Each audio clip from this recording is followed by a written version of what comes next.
Abu Nawas dan Tiga Tantangan Raja Harun Bab 1, Panggilan Sang Raja di Jantung Kekuasaan Sebuah Kerajaan Megah di Timur Tengah. Raja Harun dikenal sebagai penguasa yang adil dan bijaksana, namun juga memiliki sisi suka menguji kecerdikan para bawahannya.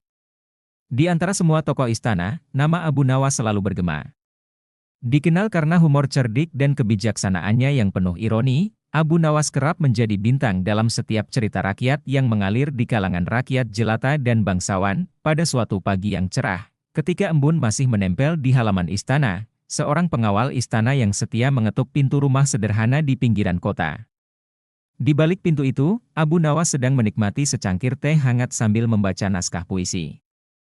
Ketika pintu terbuka, sang pengawal dengan wajah serius berkata, "Abu Nawas, Baginda Raja Harun mengundangmu ke istana. Ada 3 tantangan besar yang telah disiapkan Baginda untuk menguji kecerdikanmu. Segeralah bersiap dan datanglah." Abu Nawas tersenyum tipis.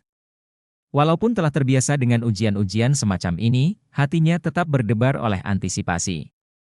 Dengan mengenakan jubahnya yang sudah usang namun penuh karakter, ia pun melangkah menuju istana, di mana sorot mata penasihat, prajurit, dan pejabat mengikutinya dengan penuh keingintahuan. Bab 2, Tantangan pertama, keledai yang bisa membaca. Sesampainya di aula megah istana, Raja Harun duduk di atas singgasana emas yang berkilau, dikelilingi oleh para menteri dan penasihat. Dengan tatapan penuh teka-teki, Raja berkata, "Abu Nawas, kau telah terkenal karena kecerdikan dan keberanianmu. Kini, aku akan menguji batas imajinasimu. Tantangan pertamaku untukmu adalah, ajarilah seekor keledai agar bisa membaca. Berikan aku bukti bahwa keledai itu bisa mengenal huruf dan kata dalam waktu 1 tahun." Tawa geli pun pecah di antara para pejabat. Bagaimana mungkin seekor keledai bisa membaca? Namun, Abu Nawas tidak menunjukkan keraguan. Dengan nada tenang namun penuh keyakinan, ia menjawab, "Ampun, Baginda. Biarkan hamba buktikan bahwa apa yang tampak mustahil hanyalah ilusi dari keterbatasan pandangan. Berikan hamba keledai itu, dan dalam 1 tahun, hamba akan kembali dengan jawabannya." Raja, yang selalu ingin melihat kebijaksanaan melampaui batas nalar manusia, mengangguk dan memberikan seekor keledai tua yang sudah dianggap lelah oleh para peternak di rumahnya yang sederhana. Abu Nawas pun memulai pelatihan keledai tersebut. Hari demi hari berlalu. Alih-alih mengajarkan keledai membaca huruf demi huruf, Abu Nawas membuat sebuah pertunjukan.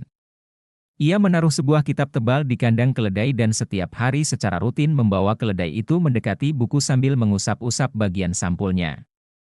Ia bahkan memberi makan keledai itu di dekat tumpukan buku, membuat hewan tersebut tampak seolah-olah tertarik pada aroma kertas dan tinta. Setahun kemudian, tiba waktunya kembali ke istana. Dengan percaya diri, Abu Nawas membawa keledai itu beserta sebuah kitab besar. Di hadapan raja dan seluruh istana, ia meletakkan kitab di tanah, lalu dengan penuh isyarat, menunjuk keledai yang perlahan mendekati buku tersebut. Keledai itu mulai mengendus-endus halaman, seolah-olah mencoba mencium bau kertas dan tinta, tindakan yang, dalam kebijaksanaan Abu Nawas, adalah bukti, membaca, dengan caranya sendiri. Raja mengerutkan kening sambil tertawa kecil. "Jadi, itulah caramu membuat keledai membaca? Bukankah itu hanya sekadar mencari aroma?" tanya Raja dengan nada sinis. Abu Nawas menjawab, "Baginda, hamba tidak mengklaim bahwa keledai itu mampu membaca seperti manusia. Namun, hamba ingin menunjukkan bahwa dengan sentuhan kreativitas, bahkan makhluk yang dianggap paling sederhana pun dapat memahami ilmu, setidaknya dengan indera penciumannya." Para penasihat pun tertawa dan memberikan anggukan penuh penghormatan kepada kebijaksanaan yang terselubung dalam kejenakaan tersebut. Raja pun, dengan senyum lebar, menyatakan bahwa tantangan pertama telah lulus dengan cemerlang. Bab 3, Tantangan kedua, menangkap angin. Semangat Raja Harun masih berkobar. Ia ingin menguji kembali batas kecerdasan Abu Nawas. Kali ini, ia berkata, "Tantangan keduamu, Abu Nawas, adalah untuk menangkap angin dan membawakannya kepadaku dalam sebuah botol. Kau hanya memiliki 3 hari. Raja dan para menteri terdiam, bingung dan tidak percaya bahwa sesuatu yang tak terlihat seperti angin bisa ditangkap. Namun, Abu Nawas hanya tersenyum penuh rahasia. Selama 3 hari berikutnya, Abu Nawas menyendiri di sebuah kebun istana. Ia membawa sebuah botol kaca kecil yang bersih dan mengamati angin yang menerpa pepohonan. Dengan tatapan yang penuh perhitungan, ia menunggu waktu yang tepat. Pada hari ketiga, Saat mentari mulai merunduk dan bayang-bayang panjang menyelimuti halaman istana, Abu Nawas muncul kembali. Dengan hati-hati, ia membawa botol kaca itu dan menyerahkannya kepada raja. "Baginda," katanya dengan suara tenang, "hamba telah menangkap angin untukmu." Raja, yang penasaran, segera membuka botol tersebut. Di dalamnya, tidak ada apa-apa selain udara yang tampak biasa. Ia mengerutkan kening dan bertanya, "Di mana anginnya, Abu Nawas?"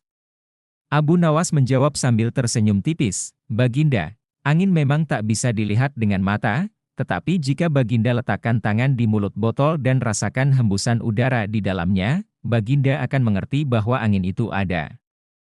Angin telah ditangkap bukan dengan mata, melainkan dengan perasaan. Raja pun mencoba dan, saat itu, ia merasakan hembusan lembut di tangan yang diletakkan di botol. Tawar yang pun pecah di ruangan, karena kejeniusan sederhana namun penuh makna itu mengungkapkan kebenaran yang tersembunyi dalam hal-hal yang tampak sepele. Bab 4. Tantangan ketiga, membawa setengah langit. Merasakan kelegaan dari dua tantangan yang telah berhasil diselesaikan, Raja Harun masih belum puas.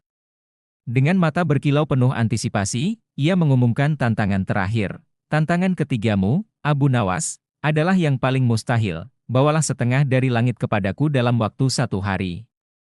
Suasana istana mendadak hening. Semua mata tertuju kepada Abu Nawas, yang kini tampak semakin tenang. Tak lama kemudian, ia menghilangkan keraguan di wajahnya dan berkata, "Baginda, hamba percaya bahwa langit tak lain adalah cerminan dari keindahan yang selalu ada di sekitar kita. Biarkan hamba tunjukkan caraku membawa setengah langit kepada Baginda." Keesokan harinya, Abu Nawas muncul di depan raja dengan membawa sebuah cermin besar yang dipoles dengan rapi.